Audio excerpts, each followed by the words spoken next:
that starts 5, 6. Okay, we are live. Hello and welcome. I am Jesse Nelson, and this is Edwin Jones. And we are once again ministers here at the Lenore City Church of Christ, and we are back with our daily Bible reading. We are back, and if you're in the area, come and see us. Come and see us, and if you're watching live, we do have our good friend and brother Israel Jones checking the comments. So if you want to ask a question live as we're reading, ask and we'll make our way through it. As best we can. We'll make something of it. Yeah, that's right? it. You know, all the good teachers do that. Anyway, we're here for you live. Please post a comment. Let us know you're here. We'd love to know who's here and watching. And as this audience grows, Tell your friends if you think this is something worth listening to. Yeah. So we are in Zechariah Chapter 9 and 10 today, and to kind of remind us and catch us up, most recently, the people have been asking Zechariah, hey, the 70 years is up. Can we stop mourning now? Mm-hmm. And God kind of turns it on their head and said, Maybe not. Maybe the same reason you got taken into captivity is still going on. Are you mourning for me, or are you mourning for yourselves? Yeah. Right? And so God says there's still some things that need to happen. It's hard to fool God, isn't it? Yeah. He said, if you're ready to enact justice and be the kind of people that I've called you to be, then I'm ready. Which we would expect him to say. Yeah. He couldn't say anything else. And so what we know about the people is they're not ready. We see their history. They're not ready. And ultimately, God knows they'll never be ready without a divine act of God. Mm-hmm. And so what we're going to see in our reading today is there's going to be this king. Yes. It's been hinted at, the branch. Kind of a different kind of king. Yeah, a second Zechariah, Joshua, priest king kind of figure. And he's going to come, and there's going to some things that have to happen to get there. So Fullness of time hasn't arrived quite yet. Galatians 4, fullness of time. All right, so Zechariah chapter 9. We'll start reading, make comments as we go. Read along with us. I'm reading from the ESV. He's reading from our The American Standard Bible. So you get a little bit of both. Yeah. I like that. I do too. All right. So the oracle of the word of the Lord is against the land of Hadrach and Damascus. It is its resting place. For the Lord has an eye on mankind and all the tribes of Israel, and on Hamath also, with the borders on it, Tyre and Sidon, though they were very wise. Tyre has built herself a rampart and heaped up silver like dust and fine gold like the mud of the streets. But behold, the Lord will strip her of her possessions and strike down her power on the sea, and she shall be devoured by fire. Ashkelon shall see it and be afraid, Gaza too, and shall writhe in anguish. Ekron also, because its hopes are confounded. The king shall perish from Gaza. Ashkelon shall be uninhabited. A mixed people shall dwell in Ashdod, and I will cut off the pride of Philistia. I will take away its blood from its mouth, and its abominations from between its teeth. It too shall be a remnant for our God. I like that part. Whoa, so coming out of this destruction, there's going to be a day of redemption. And that's what Zechariah has already promised, that there's going to come a time when the Jews are going to be the people that they need to be. Mm-hmm. They're going to be influencing the world around them. Mm-hmm. And Former enemies. People from foreign nations grabbing onto their cloaks and say, bring us to Israel to worship our God. And prophets have all kind of ways of talking about that. Yeah. And so a lot of times when you see destruction in discipline, it's usually a refining. Yes. It's never a complete and utter. Mm-hmm. It's usually a refining. And a light is out there. Yeah. Even the flood, though it was kind of complete, almost complete, and it was a lot, it was a refining. It was. It was a refining, and God allowing Noah, and the faithfulness of Noah to kind of reboot. Get a restart. Restart. And it's not many generations later that we're back in the same There it mess. goes again. Hence he said, I'm not going to flood the place out. Yeah, I'll be doing it every few couple years. Yeah. So, but I think the most important verse in this is that there's going to be a remnant coming out of these nations. Though they're being destroyed, though they're being, they got to answer for their sins. Which essentially is dealing with the Damascus area. We call it Syria, Aram, and with the Philistine folks, which kind of go back a while, but they're still around. And those are the ones he's going to be constant. Part of what we're going to be looking for is the Greeks rising up with Alexander. And that takes into account this territory. But I agree with your assessment there, that the big part of this is there is redemption. Yeah. Well, and that's interesting that you say that, because you talk about the Greeks coming. God's foreseeing things because there's no evidence of it yet. No, Who would have thought? Because earlier in Zechariah, they're realizing, hey, there's peace on all the earth. Yeah, really everything's going happening. fine. The Persia Persians are in charge. They're in Yeah. charge, and there is a time of peace. Mm-hmm. And God says there's still some refining, Mm-hmm. even in the foreign nations, that need to happen Mm-hmm. for when this king So comes. God is providentially setting a much bigger stage. Yeah, sometimes we only think he's working on Jerusalem and Israel and getting Mm-hmm. them prepared for the coming of the Messiah, but he's really getting the whole world. He Right? could be working on the United States of America right now. I'm sure he is. Sometimes we wonder, are you working? You know? Yeah, what's up? But that's what the questions they're asking. Well, yeah, I know. People You know? keep seeing things from their limited point of view. Yeah. And God comes in from time to time in Scripture and says, I got this. Yeah. And these are events that'll happen hundreds of years later sometimes. Mm-hmm. But God's like, but in his time frame, a day is like 1,000 years, 1,000 years like a day. Yeah. You know. There we mentioned Daniel for just a second. Go ahead. Because in chapter 2 and chapter 7 of Daniel, he projects forward to the four world empires that are going to take us to the Messiah. And this is going to pluck out the Greek part of it and talk about that a little bit. So God has been in control, as is evidenced all through. Even back in the time of Daniel, which is pretty much this time anyway, he has been able to reveal what's going to break out internationally, so to speak, before the Messiah comes. Well, and a lot of people only hit on Daniel, and they say, you know, Daniel's prophesying now. We get very detailed stuff, and that's why a lot of your, we'll say, liberal scholars, progressive scholars, think Daniel had to be written after these events because nobody could know these things. But Daniel's not the only book that's prophesying these Well, things. no, and Daniel talks about Rome. They don't like to do that, but in some detail. And so if he's written during the time of the Maccabeans, he's still predicted Roman stuff pretty well. Yep. So they keep kind of meeting themselves going around the corner. But you got to get the all the prophecies of Isaiah, all of them they're everywhere. written after the time of Jesus, because Jesus comes. And It just won't work. you couldn't orchestrate that. No. So, anyway, that's little tidbits as we go. But let's look at verse 7 again. I'll reread it, and then we'll get to 8. I will take away its blood from its mouth and its abominations. Once again, refining from between its teeth. It too shall be a remnant for our God. It shall be like a clan in Judah. Whoa. And Ekron shall be like the Jebusites. Some homies. Yeah, and who were saved by Saul. Then I will encamp at my house as a guard, so that no one shall march to and fro, no oppressor shall again march over them. For now I see with my own eyes. So once again, we're back with this vision. Back in chapter 2, God has promised to be a wall of fire around them. Yes, they won't need a wall because they're going to have God with them. He'll be protecting them. And now he's saying, once these things are complete, and these things that still have to happen, I will be the guard. And if God's the guard, Hey, we're okay. and in the church, hasn't he promised to be our protector, be with us, and to the end of the ages? Yes. Now, one of the things that transitions in all of this is a spiritual kingdom. And it can't be shaken. Earthly kingdoms can. Israel could.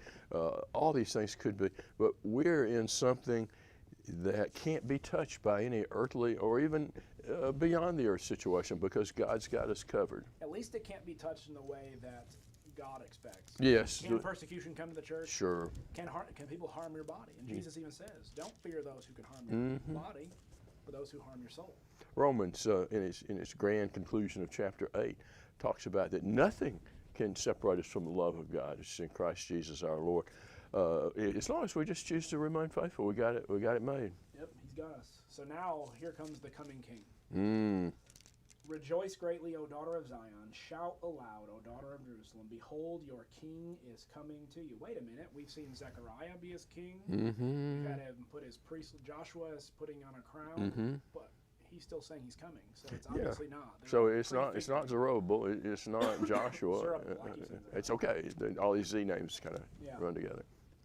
So he's coming. And behold, your king is coming to you, righteous and having salvation is he, humble and mounted on a donkey. Whoa. The foal of a donkey. I wonder who did that. I don't know. It seems like I recall that from someplace. Somewhere in the Gospels. But again, it's not what they thought. Yeah, this man named Jesus riding in a donkey. And here we see Carpenter's son, there he is. He doesn't have anything possession-wise. Sleeps under the stars, riding on a donkey, and he's the king. But interestingly enough, when they see Jesus do this, they know. Yeah, they know. They crown him as king. They welcome him as king. Yeah. Now, but he wasn't going to be the kind of king they wanted. About a week later, they crucify him. Crucify him. No. Yeah, it's sort of like, to me, the feeding of the 5,000. Let's make him a king. Yeah. And then he says, well, you know what? I'm not going to keep feeding you, but I want you to follow me. Well, let's get rid of this guy. Yeah, we don't need that king like that. Well, and this is actually, Zechariah's going to kind of prefigure a little bit of their rejection Yes. of him coming. So, all right. So he's coming on a donkey. He says, I will cut off the chariot from Ephraim and the war horse from Jerusalem, and the battle bow shall be cut off, and he shall speak peace to nations. Once again, there's this peace. His rule shall be from sea to sea and from river to the ends of the earth. River to the ends of the earth. We used to talk about from like down the river of Egypt and on up to the Euphrates. Now we're talking about the Euphrates everywhere in the world. Every single place. And as for you also, because of the blood of my covenant with you, I will set your prisoners free from the waterless pit. Return to your stronghold, O prisoners of hope. Today I declare that I will restore to you double. For I have bent Judah as my bow. I have made Ephraim its arrow. I will stir up your sons, O Zion, against your sons, O Greece, and wield you like a warrior sword. There's your Greece. There they go. We have the Maccabean period. We talk about the Bible is silent during the time physically, but the Bible's not silent about that time. No. Then, verse 14, the Lord will appear over them, and his arrow will go forth like lightning. The Lord will sound the trumpet, will march from in the whirlwinds of the south. The Lord of hosts will protect them. They shall devour and tread down the sling stones. They shall drink and roar as if drunk with wine, and be full like a bowl, drenched like the corners of the altar. On that day the Lord their God will save them, as the flock of his people. For like the jewels of a crown they shall shine on his land.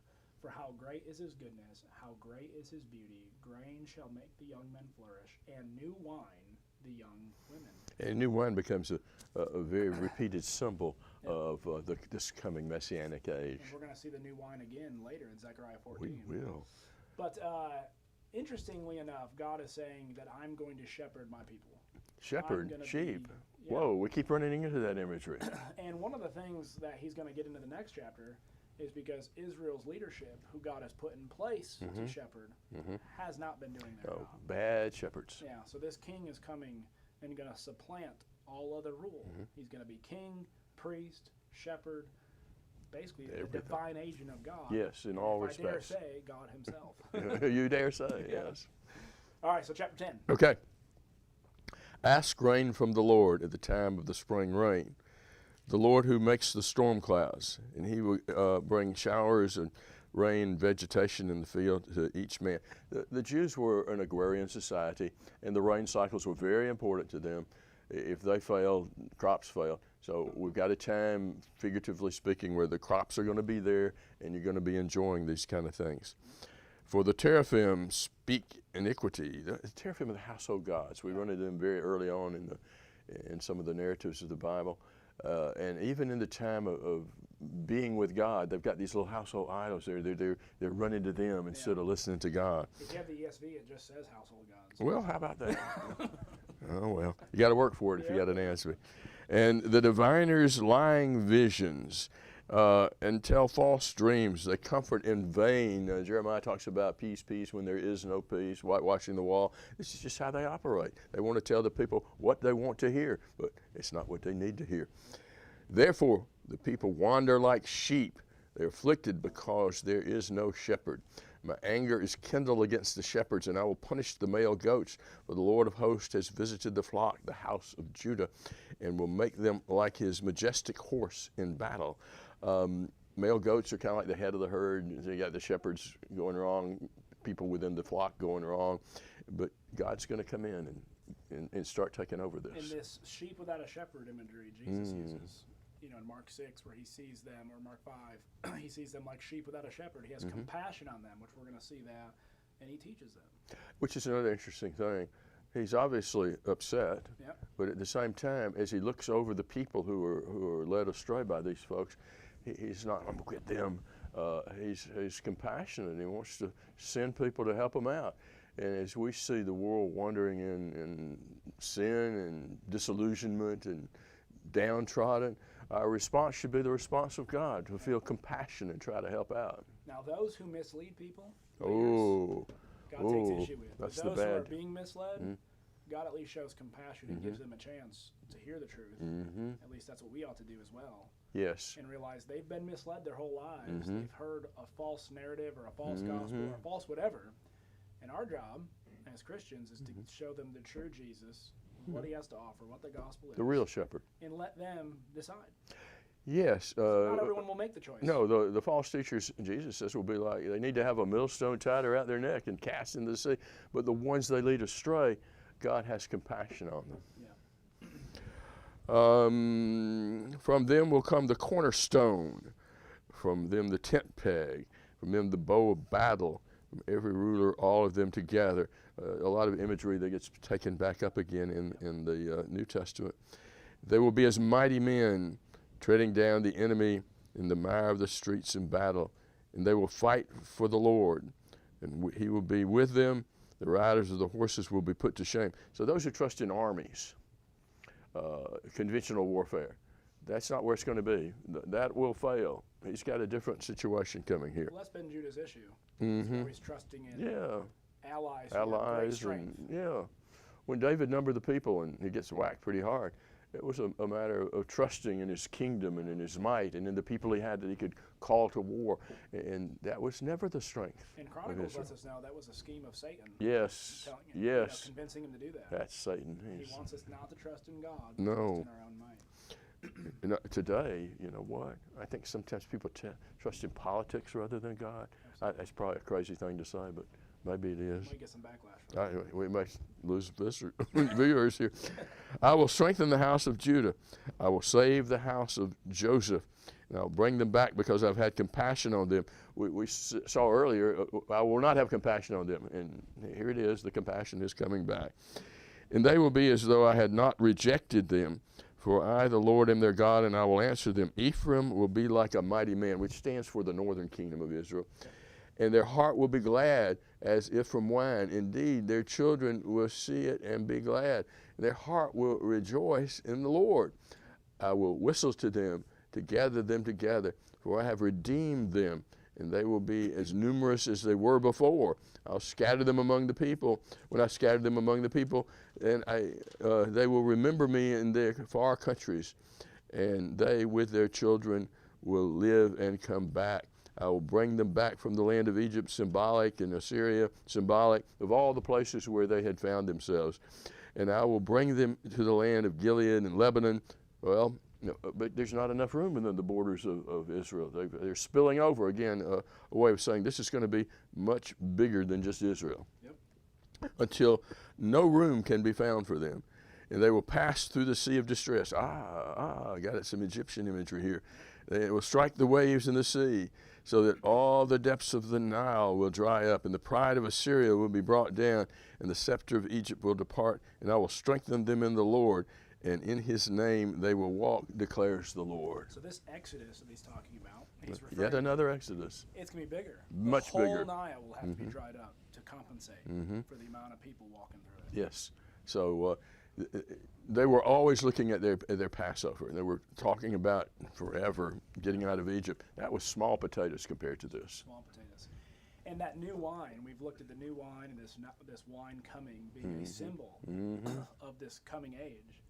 And John throws up as Jesus' first sign is changing water to wine. A lot of times we use that and we argue about alcohol. Oh, yeah. It's not an alcohol discussion. No, it's a Messiah here. It's a Messiah, and he's letting them know, I am he, it is now. Let's do this. Yeah.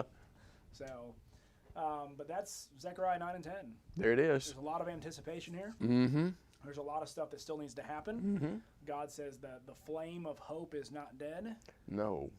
And it's never been dead. It's never did. God will keep it alive. But in people's hearts, yes, they get weary. Yeah, they're short-sighted. Well, if there goes a whole generation, well, I missed it. Yeah, because your generation is all you know. Yeah. And God knows a whole lot more than that. Yeah. And so sometimes we have to have patience and realize that though it may not work out in our generation, all the sin that's going on even in our country today and in the world today, I know one way or another God will work it out. And if I don't live to see it, I'm still going to be okay if I'm with the Lord, whether I live to see that or not. I'm still protected in the And Lord. remember, that's exactly what Habakkuk finally comes to the conclusion. Yeah. He goes, you know what? I guess I'll wait for it, and I'll sit through it. It'll be all right. And God says, those who live by faith, and I'm going to work things out, are those who will live. Just got to remain faithful. Yep. So, all right, there's our daily Bible reading for Zechariah chapter 9 and 10. And chapter 11, I think, is kind of the capsule on this last section, what still needs to happen with the leadership and their rejection of this king as a shepherd that's going to come. And then we get into 12 through 14. It's got a lot of deep imagery, but it's all messianic stuff. It is. We don't want to look at it too closely, or we'll miss it, but it's there. It's there. So we love you. We appreciate you, and God bless. Bye-bye.